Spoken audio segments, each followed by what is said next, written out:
The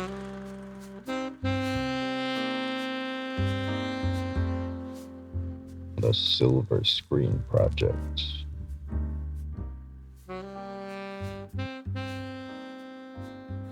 Welcome to the Silver Screen Project, where we look back at a series of films in anticipation of an exciting new cinema release. In preparation for Guardians of the Galaxy Vol.3, we've gone back and watched 2014's Guardians of the Galaxy. That's right. Well, it's doing so well there. What did you think of Guardians of the Galaxy? Yeah, I thought it was good. Yeah, I thought it's still one of the better MCU films. I think it stands up well. I think it balances serious moments with comedy in a way that we haven't seen as well done recently. Yep. And I think just like the character stuff, James Gunn always nails that, and this is no exception. So very memorable in lots of ways. Yeah, what about yourself? It's probably one of the funniest MCU films, but as you said, at the same time, kind of hits you. Yeah. I think when I first went to see this in the cinema, I cried like 3 times.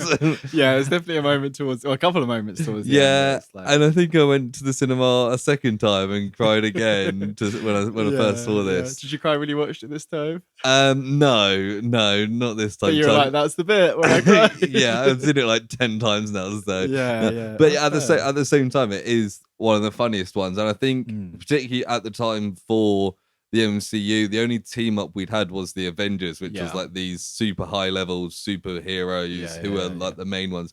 This was more a ragtag group. Definitely. And they get that kind of group dynamic really well. Yeah, this kind of ragtag, like found family kind of misfit situation. Exactly. Which almost like, rewatching this, I've only seen this probably maybe 4 times at the most, maybe only 3. Only. Yeah, only. But, compared to 10, that isn't only.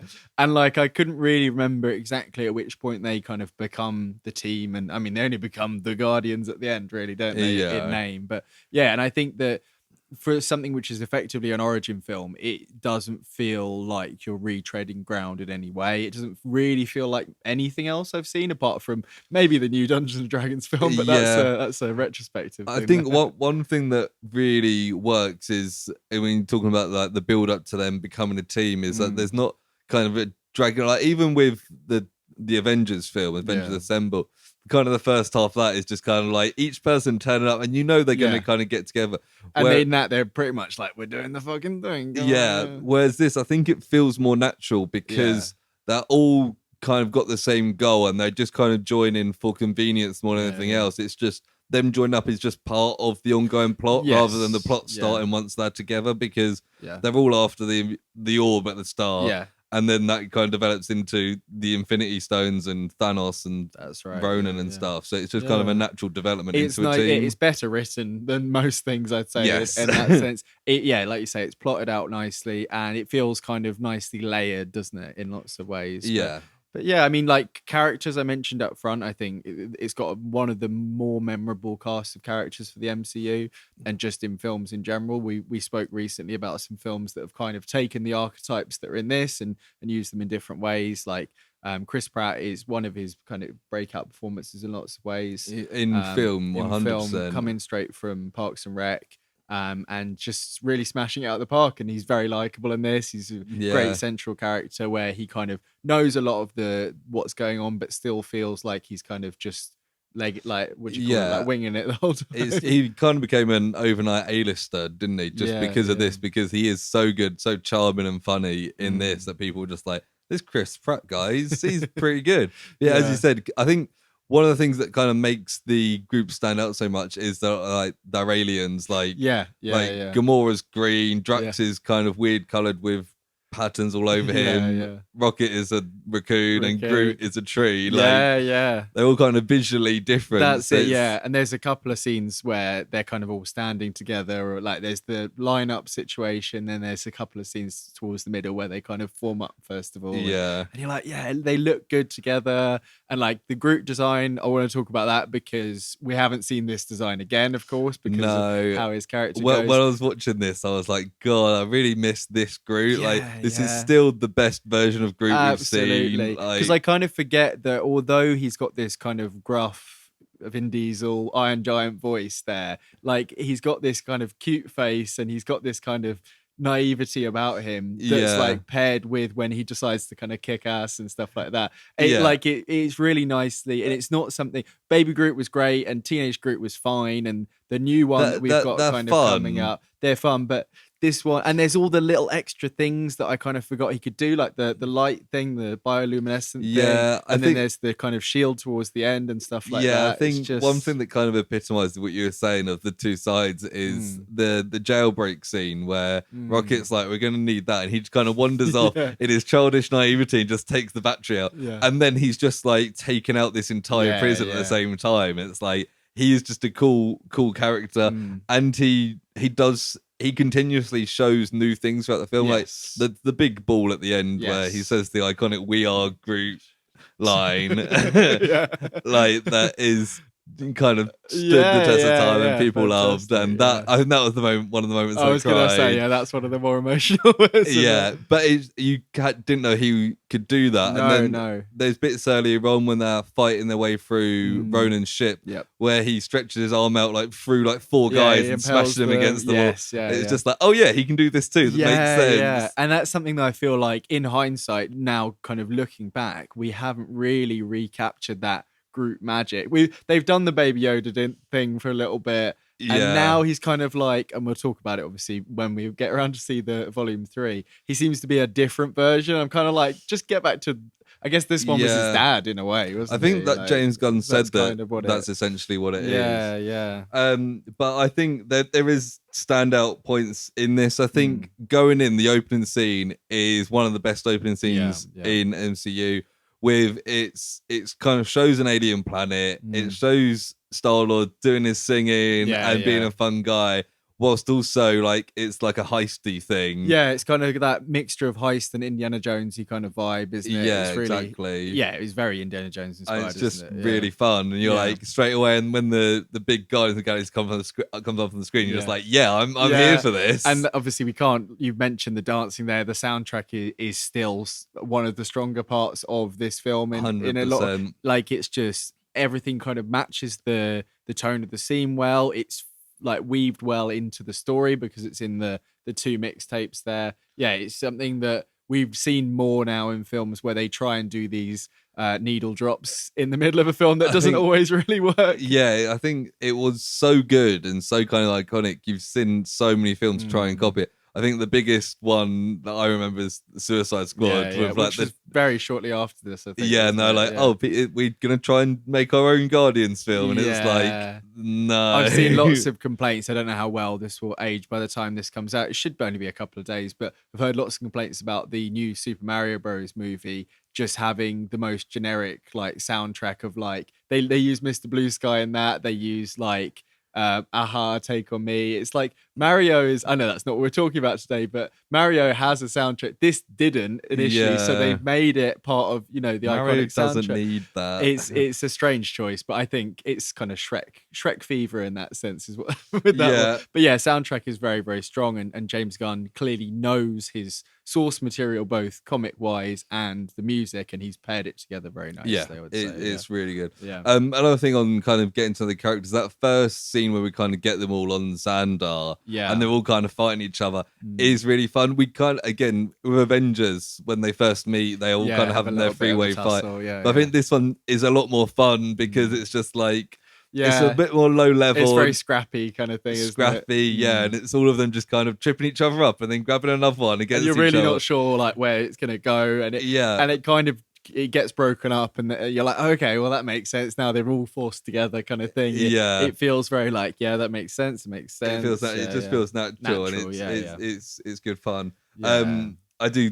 Groot is my favorite of the group. I reckon so. Yeah, Another thing that the side characters in this as well as the group are all really fun. Like John C. Reilly is fun in all the scenes. Same as Peter Serafinowicz is fun.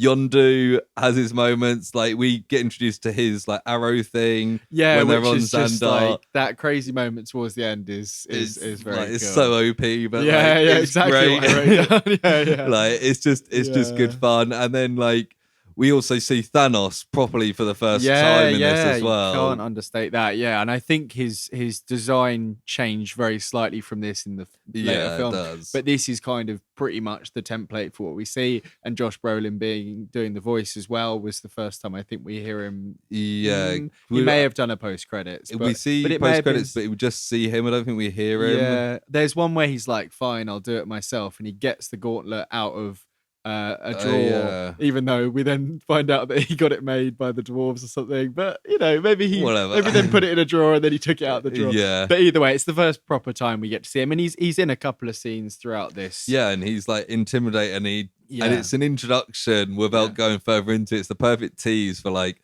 this guy's going to be the big bad. And the connections with Gamora and Nebula as well. It's all very, like I say, nicely planned out. It's something that we can't say for a lot of these films nowadays, where it feels like all the pieces work together and it's going somewhere. And exactly. And the Collector's fun as well. The Collector, Benicio del Toro. Benicio del Toro, yeah. That's a good little like lore dump bit, which is quite good. Yeah, but it's... Because that's the first time that the Infinity Stones were properly kind of like, these are all what they are. And it's kind of... I recognise that blue colour from the Avengers.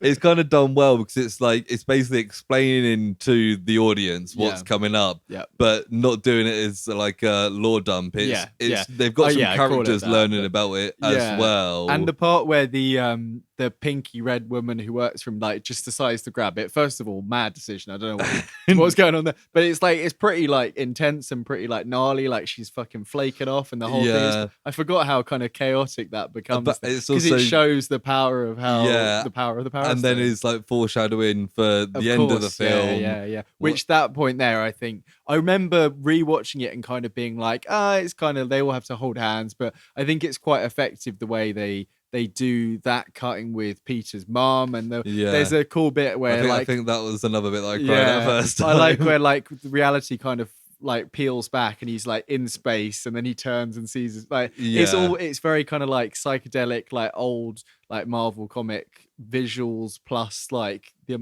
it's a very, very nice moment there, I think. Nice. Although Groot's not there, unfortunately. He's blown up at that point. He's already been blown up. But I thought it was also funny that like they're all like, we can barely hold on. We just need one little small bit, and it's like there's a raccoon there to take that last little bit there, and they're all like, we're fine now.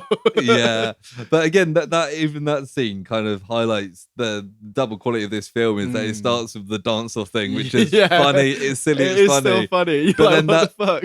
that builds into suddenly it's serious, and they're grabbing the stone. It's like they're using the joke in universe to further the serious plot, and it's like it works really well. And it's even just like the sharp like timings and the editing, you know, when he's like, "Oh, I'm just distracting you, bro," and then you turn and you get shot, and it's all slow motion. Yeah, it's all very like, it's very snappy, very, very, very good. Yeah.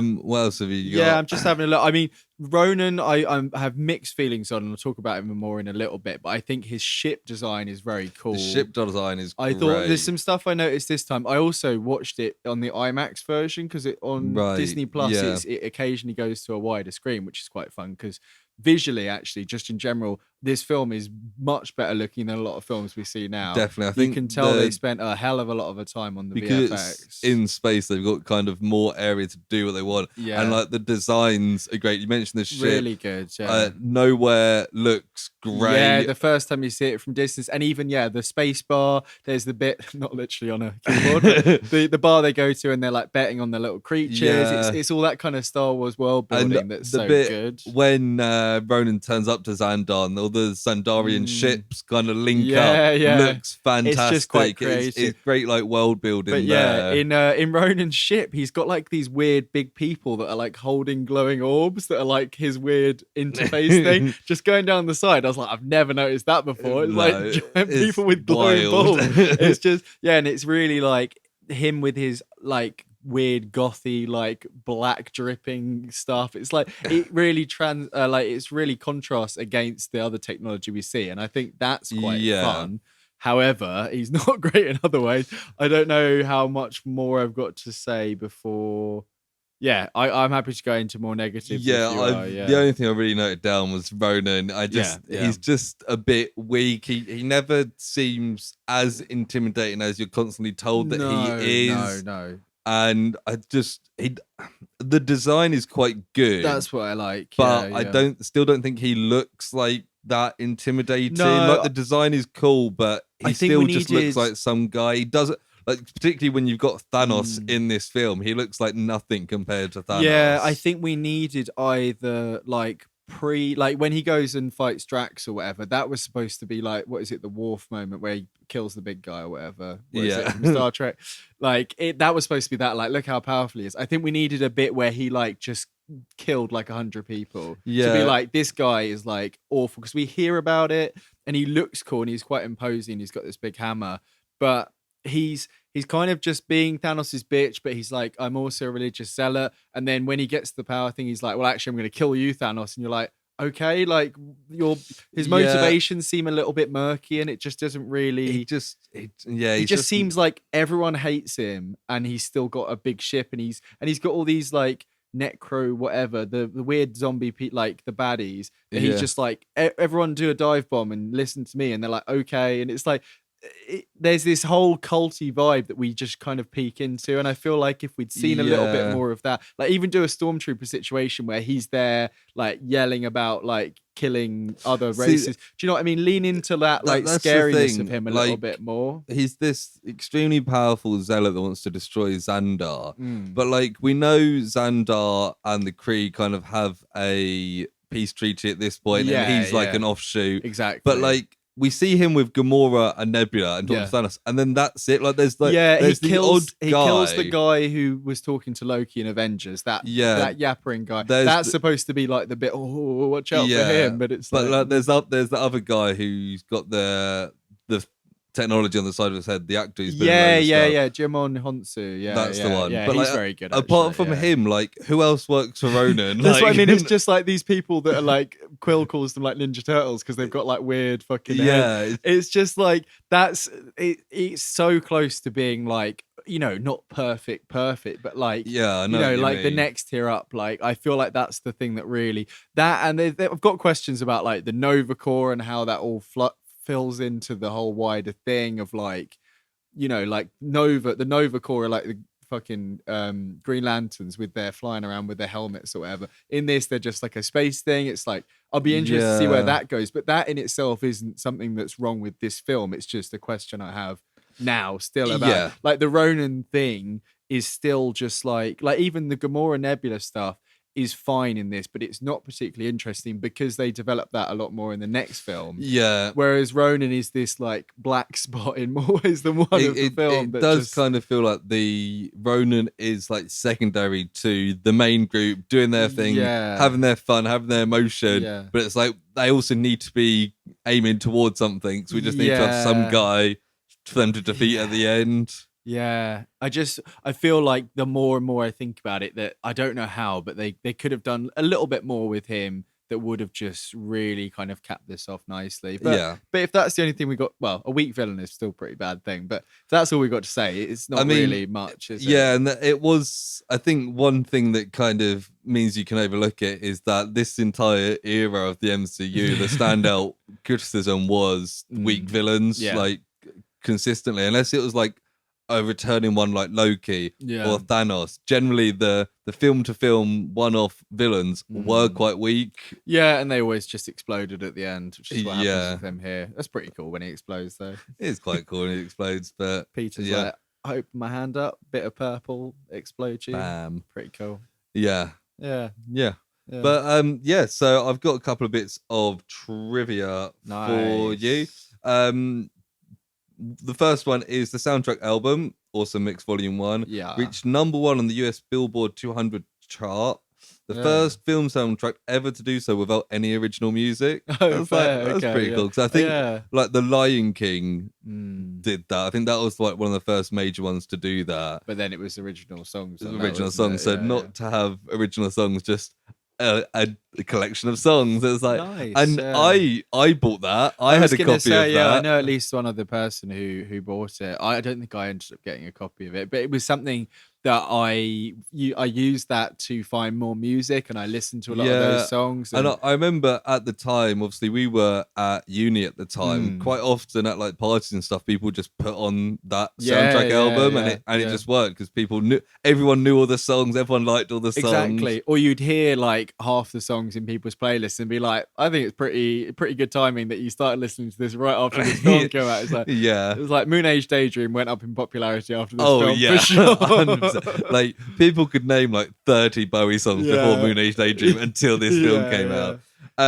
It was nominated for 2015 Grammys for Best Soundtrack as well. Fair. Nice. Which is fair enough. The other bit of trivia I've got, which makes a lot of sense in hindsight, is that Chris Pratt cites Han Solo and Martin McFly as influences on his performance as Star-Lord, and it's like, you see that 100% with, I mean, the kind of rogue anti-hero spaceman in Han Solo, and then Marty McFly just kind of the childish kind of silliness, almost bumbling but not quite, but still quite competent. I could see that in both of them, kind of 100%. the panicky nature of it a little bit, but also the not backing down from stuff. Nobody calls me chicken. There's definitely that vibe. I think even the color scheme is a little bit more. I think that's one thing, because he's got Star-Lord has like a red, dark red jacket that is quite Martin McFly, and then like blue trousers. But yeah, no, that's pretty cool. Nice. It's the only thing left to ask you is whether or not Guardians of the Galaxy got you more or less hyped for Guardians of the Galaxy Vol.3, Proj Yes or Proj No. Yeah, I would say Proj Yes, 100%. I think that's pretty obvious. Proj Yes or Proj No? Yeah, Proj Yes. Proj Yes. What about you? Yeah, 100% Proj Yes. It was. I hadn't seen this film in a few years. I think because like Volume 2 came out and the Holiday Special came out. And they've been in like Infinity War. There's lots of Guardians content post this. So it didn't feel we had to go back to listen to. Watch stuff so going back, I was like, no, this is fun. This team are fun. I'm looking forward to seeing them again. So 100% Proj Yes. Nice. Which brings us to the end of the show. The episode. We'll be back next time to do Guardians of the Galaxy Volume 2. Hopefully you enjoyed this, and you also can go watch Guardians of the Galaxy and let us know what you think. That's what I was going to say. So do let us know if you are Proj Yes or Proj No for this getting you more or less hyped for the new film. And if you like what you heard today, you can find more stuff like this on the Project, which is in the same feed as this. You just have to scroll up or down. Yeah, it'd be amazing if you missed it, to be honest. Have to be doing it intentionally on this one. But thank you for joining us, and I'll hear you next time. Bye. Bye.